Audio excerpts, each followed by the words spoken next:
Police ने फर्जी call centre चलाने वाले एक आरोपी को गिरफ्तार किया है। आरोपी हिंदी और भोजपुरी फिल्में भी बनाने का काम करता था। सूचना के आधार पर पुलिस ने आरोपी को गिरफ्तार किया। एक गुन्हा दाखल केला होता 10/10/2024 मध्ये। एक मुलगी आहे, तिला जीवनसाथी.com वरनं एकाने प्रपोज केलं आणि त्यांचं लग्न ठरलं। लग्न ठरल्यानंतर त्यांनी वेगवेगळे बहाणे सांगितले। तो अमेरिकेत बिझनेस करतोय डायमंड आणि ज्वेलरीचा, आणि त्या बिझनेसमध्ये डायमंडचा जो बिझनेस आहे ते डायमंडचे काही आर्टिकल्स त्यांनी गिफ्ट म्हणून तिला पाठवलेले आहेत आणि ते कस्टममध्ये अडकले म्हणून त्यांनी तिच्याकडनं पैसे घेतले। नंतर युगांडामध्ये त्याचा ॲक्सिडेंट झालेला आहे आणि इमिजिएट त्याला पैशाची गरज आहे, त्याकडे जी करन्सी आहे ती त्या देशात चालत नाही असं सांगून तिच्याकडनं वेगवेगळ्या बहाण्याने जवळजवळ 13,54,981 रुपये त्यांनी घेतले। त्यानंतर बरेच दिवस चाललं होतं म्हणून तिला संशय आला आणि मग तिने पोलीस स्टेशनमध्ये गुन्हा दाखल केला। गुन्ह्याचा तपास करताना आमच्या आयोनी बँक स्टेटमेंट, जीवनसाथी.comचं प्रोफाईल आणि AI म्हणजे आर्टिफिशियल इंटेलिजन्सचा वापर केला आणि त्याच्यावरनं जहीद खान हा मुलगा आहे त्याला ट्रेस केलं आणि त्याला पकडलं भोपाळमध्ये। जहीद खान जो आहे त्याकडे इंट्रोगेशन केल्यानंतर दुसरा जो मुख्य आरोपी आहे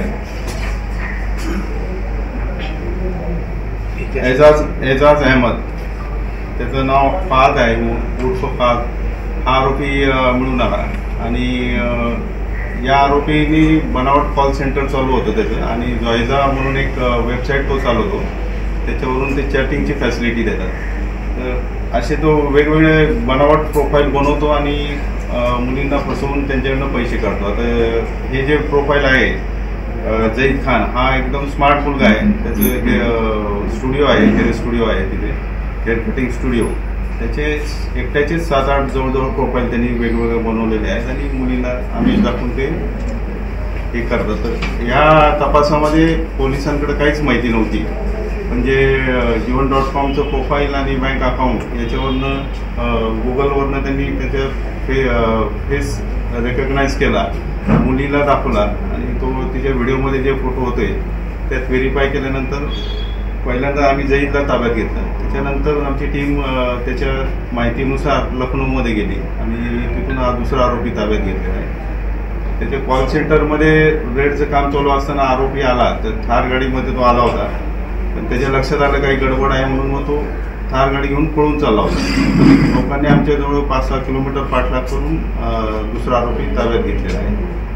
या गुन्ह्यात जे रक्कम गेलेली आहे ती सर्व रिकवर केलेली आहे आणि अशा प्रकारे अजून काही इतर फसवणूक झाली आहे का याचा पोलीस तपास करत आहे। कुठल्या राज्यातून याला अटक केलेली आहे? दुसरा आरोपी मुख्य आरोपीला लखनौमधनं अटक केलेली आहे, UP-मध्ये। सर येथे 2 ऐवजी अजून कोणी आहेत का? आता हे तपासात आता सध्या तर हे दोघं दिसत आहेत आणि तपासामध्ये निष्पन्न होईल सुरू केलेलं आहे आणि वेगवेगळ्या माध्यमातून म्हणजे सिनियर सिटीजन असतील, स्टुडंट असतील, कॉलेजचे स्टुडंट आहेत किंवा वेगवेगळ्या सोसायट्या आहेत, तिथं आम्ही पोलीस जाऊन मुलांना किंवा सिनियर सिटीजनना अवेअर करत आहोत की सायबर क्राईम जे होत आहेत त्याचे तुम्ही बळी पडू नका। तर हा एक त्यातला प्रकार आहे। असे विविध प्रकारचे जे आहेत, इन्व्हेस्टमेंटचे फ्रॉड आहेत किंवा जे लग्नाचे आमिष दाखवल्याचे फ्रॉड आहेत, याबाबत आम्ही अवेअर करत आहोत आणि असं काही असेल, कोणी काय अवाजवी डिमांड करत असेल तर नागरिकांनी सतर्क होणं गरजेचं आहे आणि परत जे काही चालू आहे ते व्हेरीफाय करणं गरजेचं आहे पैसे पाठवण्यासाठी।